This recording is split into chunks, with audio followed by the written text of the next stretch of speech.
Hello friends, हमारे YouTube channel student motivation में आप सबका स्वागत है। साथियों, पिछले वीडियो में हमने आपको बताया था कि किस प्रकार से 5 बिंदुओं के अंतर्गत आवधिक आकलन होता है और आवधिक आकलन में क्या क्या चीज़ें होती है, और उनसे रिलेटेड वीडियो भी हमारे यूट्यूब चैनल स्टूडेंट मोटिवेशन पर अपलोड है। साथियों, आज हम बात करने वाले हैं कक्षा 2 के लिए आवधिक आकलन के बाद, यानी आवधिक आकलन हो जाए बच्चों का और शिक्षक के द्वारा वर्कशीट चेक भी कर दी गई, उसके बाद क्या होता है। तो आप सभी जानते हैं कि जैसे ही बच्चे की आवधिक आकलन की वर्कशीट चेक कर देते हैं तो जो अंतिम प्रश्न रहता है वो इस प्रकार का रहता है। आप देख सकते हैं, आकलन के आधार पर आगामी प्राथमिकताएं जो शिक्षक द्वारा दिखाई जाएगी और 5 बिंदुओं के अंतर्गत लिखी जाना है।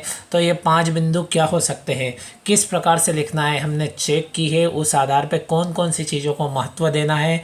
और हम जो कक्षा 2 के 3 विषय हिंदी, गणित एवं अंग्रेजी तीनों विषय की जो आगामी प्राथमिकता है जो छात्र के लिए लिखना है, उन पे हम बात करने वाले हैं, किस विषय में किस हिसाब से रहेगा, और हम आपको लिखी हुई भी अभी वीडियो में बताने वाले हैं। साथियों, FLN संबंधी, साथ ही नेस ओलंपियाड एवं स्टडी मोटिवेशन संबंधी, साथ ही गवर्नमेंट जॉब संबंधी समस्त प्रकार की जानकारी की अपडेट तुरंत प्राप्त करने के लिए आप हमारे YouTube channel study and motivation को तुरंत सब्सक्राइब करें तथा वीडियो दोस्तों के साथ शेयर करें। तो साथियों, इस प्रकार से हम आवधिक आकलन के बाद में जो आकलन के आधार पर छात्र की आगामी प्राथमिकता लिखेंगे वो किस प्रकार से लिखेंगे। तो साथियों देखिए, हम आपको 2 या 3 बच्चे की जानकारी बताएंगे ताकि आपको एक आकलन हो जाए कि किस प्रकार से हम लिखें। तो आप देख सकते हैं यहाँ पे हमने यहाँ पे उसको चेक भी किया है और आप देख सकते हो किस प्रकार से किस स्तर के अनुकूल उसको हमने यहाँ पे जो आगामी प्राथमिकता है वो यहाँ पे दी है। तो आप देख सकते हो साथियों, यहाँ पे आवधिक आकलन जो 10वें सप्ताह का लिया था वो आपको यहाँ पे दिखाई दे रहा है, और ये हिंदी विषय है, यानी कक्षा 2 का हिंदी विषय है जिसकी प्राथमिकताएं हमने यहाँ पे लिखी है। तो आप देख सकते हैं, हम स्क्रीन को बड़ा कर लेते हैं ताकि आपको स्पष्ट रूप से दिखाई दे। तो साथियों, हमने यहाँ पे 5 प्राथमिकताएँ लिखी है। ये एक कमज़ोर बच्चा है जिसके संबंध में लिखी है। फिर जो अच्छा बच्चा रहता है उसके संबंध में भी किस प्रकार से लिखना वो भी हम देखने वाले हैं और लिखी हुई आपको दिखाई देगी। तो साथियों, यहाँ पे विशेष रूप से ध्यान रखा जाए, क्योंकि हम क्या करते हैं कि जो यहाँ पे ऊपर दिया गया है आकलन से संबंधित जो प्रश्न है, आपको 3 प्रश्न उसी के आधार पर लिख रहे हैं। तो हमको जो पत्रक है जो हम देखते हैं उसमें हम देखते हैं कि मौखिक भाषा का भी उसमें दिया गया है, उसके अंतर्गत भी प्रश्न सम्मिलित है, मौखिक भाषा में दिक्कत आ रही है कि नहीं है। इसके साथ ही आपको वहाँ पे पठन संबंधी जानकारी भी दी गई, तो पठन संबंधी तथ्यों को भी सम्मिलित करना हो। लास्ट में श्रुत लेखन का दिया गया है जिसमें वर्ण, शब्दांश एवं शब्दों को दिया गया है। तो ये जो आप देख रहे हो ऊपर जो 3 प्रश्न देख रहे हैं, ये लास्ट वाले, यानी जो हमारा जो आवधिक आकलन ट्रैकर प्रपत्र है उसके लास्ट के 3 अवधारणा है जो यहाँ पे दिखाई दे रही है। किंतु साथियों, जो दिखाई नहीं दे रही है, जो मौखिक रूप में है, उस चीज़ को भी हमें समाहित करना है, तथा जो लिखित रूप में है जो बच्चों के द्वारा लिखाई जाएगी वो भी सम्मिलित करना है, और शुद्ध लेखन के आधार पे जो है वो भी सम्मिलित करना है। तो हमने जो पत्रक में दी गई समस्त अवधारणा को, यानी ट्रैकर पत्रक में दी गई समस्त अवधारणाओं को ध्यान में रखते हुए लिखा है। तो आप देखिए, ये जो कमज़ोर बच्चा है उसके संबंध में है। तो जो पहला बिंदु आप देखेंगे तो बोलने में हिचकिचाहट है उसे दूर करना है, यानी शिक्षक की ये प्राथमिकता है, उसकी आगामी योजना है कि उसको हिचकिचाहट हो रही है उसे दूर करना है। दूसरे में शब्द वर्ण बोलने में शुद्धता लाना है, उसे शब्द और वर्ण बोलने में शुद्धता नहीं है। फिर शब्दांश पर अधिक ध्यान देने की आवश्यकता है, यानी साथियों उसके शब्दांश लिखने में दिक्कत है। यदि शब्दांश सही लिखेगा तो वो जो शब्द है उसे भी सही लिखेगा और वाक्य भी सही लिखेगा। इसी प्रकार से वर्ण शब्द लेखन की सुंदरता एवं शुद्धता की आवश्यकता है। वर्ण लिखने में, शब्द लिखने में उसे दिक्कत आ रही है, सही से शब्द नहीं बना पा रहा है, तो उसकी सुंदरता एवं शुद्धता की आवश्यकता है। 5वां बिंदु है सुनकर लिखने में समस्या है, यानी जो छोटे बालक होते हैं कि हम 2 के छात्र होते हैं, उनको सुनकर लिखने में दिक्कत होती है या शब्द स्पष्ट रूप से सुनाई नहीं देते, अतः श्रुत लेखन हेतु अभ्यास की आवश्यकता है, यानी हमें सूत्र लेखन का अभ्यास निरंतर हमारे हिसाब से करवाते रहें। तो ये तो एक जो थोड़ा कमज़ोर बालक रहता है उसकी हो गई। इसी प्रकार से साथियों, हम हिंदी की एक और देख लेते हैं, जो मीडियम या थोड़ा उच्च लेवल का बालक है उसके संदर्भ में हम क्या क्या लिख सकते हैं। तो साथियों, ये हिंदी विषय की हो गई एक कमज़ोर बच्चे के हिसाब से, और मान लो बच्चे का लेवल अच्छा है तो ये उस हिसाब से लिखी गई है, और आप देख सकते हैं यहाँ पे चेक की गई है। तो यदि हम उसके लिए लिखेंगे तो कौन कौन सी चीज़ें समाहित कर सकते हैं, तो इसमें भी ट्रैकर में दी गई समस्त अवधारणा को ध्यान में रखते हुए लिखी गई है। पहली बिंदु आप देखेंगे तो आप देख सकते हैं दिया गया है कि और अधिक कविता कहानी सिखाना है, यानी उसे कविता कहानी तो उसने सुना दी और उसने उस स्तर का काम कर दिया, किंतु और अधिक हमें उसे प्रोत्साहित करें और अधिक कविता कहानी सिखाएं। नंबर 2, वर्ण एवं शब्दांशों को एक सीध में लिखने का अभ्यास की आवश्यकता है। बच्चा लिखता तो है, सब सही लिखता है, किंतु वो लाइन में नहीं लिख पाता है, उसका अभ्यास करें।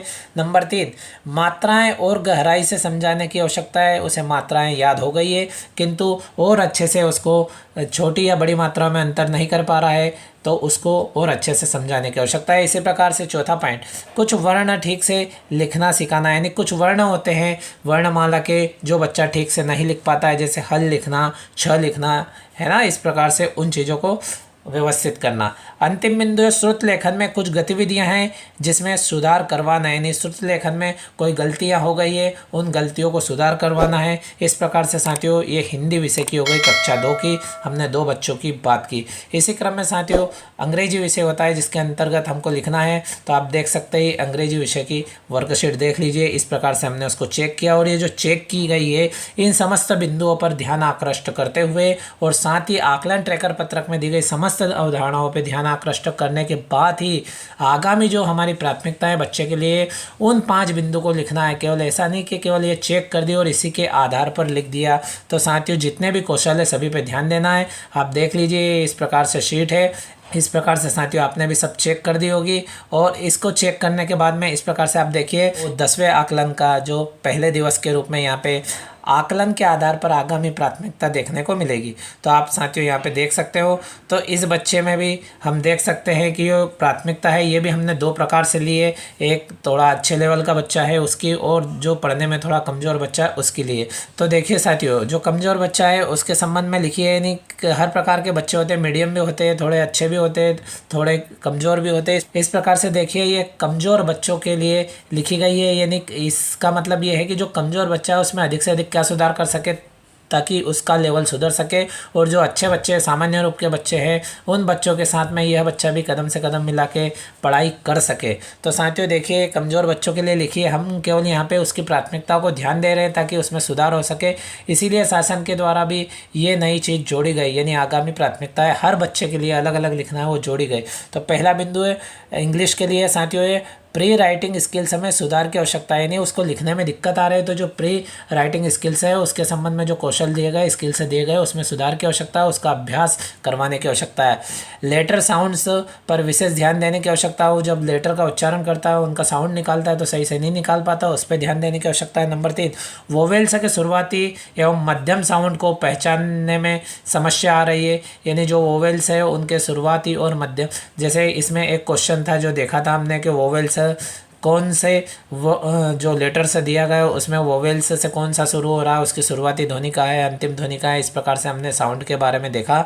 इसी प्रकार से 4 नंबर वर्क बुक में दिए गए स्पेलिंग जैसे fruits name, animals name, things name, इस प्रकार से बहुत सारी चीज़ों के स्पेलिंग दिए गए हैं, उन आदि पर अभ्यास करवाना। यानी बच्चे को अभ्यास नहीं हो पाया है तो सप्ताह 1 के दिवस 1 से लेकर तो सप्ताह 9 के दिवस 6 तक जो मीनिंग दी गई उसके अभ्यास करवाएंगे, तब जाके बच्चा आगे बढ़ने योग्य हो जाएगा। इसी प्रकार से नंबर 5, गतिविधि के द्वारा राइटिंग एवं रीडिंग स्किल्स पर काम करने की आवश्यकता है। यानी राइटिंग लिखने में दिक्कत है तथा पढ़ने में भी दिक्कत है, तो दोनों स्किल पे काम करने की आवश्यकता है। इस प्रकार से थोड़े जो निम्न स्तर का बच्चा है उसकी हो गई। इसी प्रकार से जिस बच्चे का स्तर थोड़ा ठीक है उसके लिए देखें तो ये इंग्लिश की है, वही सेम चेक किया है, यानी वही सारे अवधारणाओं के अंतर्गत इसको भी लिया है, लेकिन इसने थोड़ा अच्छा वर्क किया, मेहनत की है, इसलिए इसका जो है आगामी प्राथमिकताएं कुछ भिन्न है। तो साथियों आप देख सकते हो पहली है स्पीकिंग स्किल्स में शुद्धता लाना है, यानी वो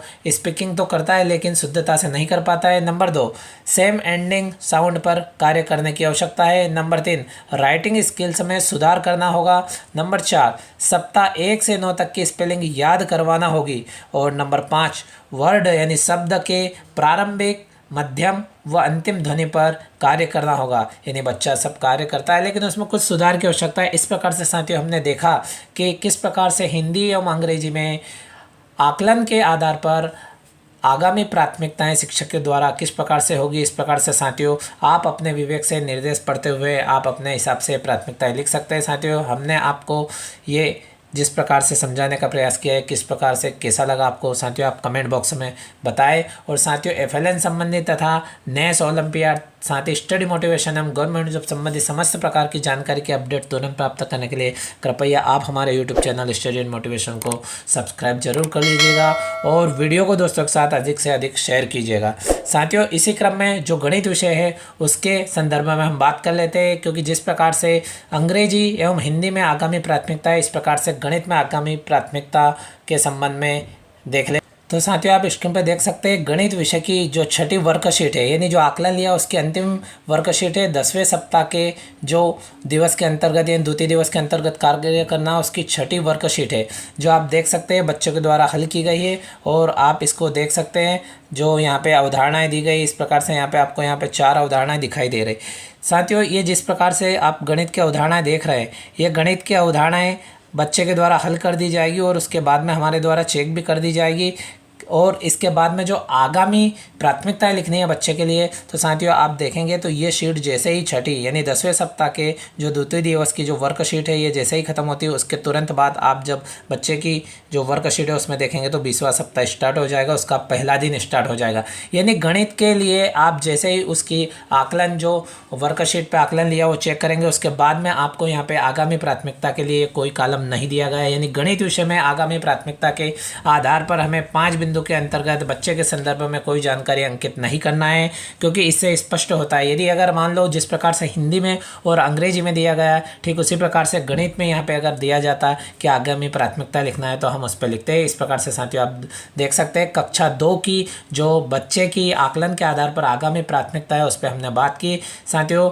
तो इस प्रकार से FLN संबंधित समस्त प्रकार की जानकारी कक्षा 1, 2 एवं 3, 4 से संबंधित प्राप्त करने के लिए आप हमारे YouTube channel study and motivation को तुरंत सब्सक्राइब करें तथा वीडियो दोस्तों के साथ शेयर करें। इसी प्रकार की जानकारी और अपडेट के साथ फिर मिलेंगे फ्रेंड्स। Thank you friends.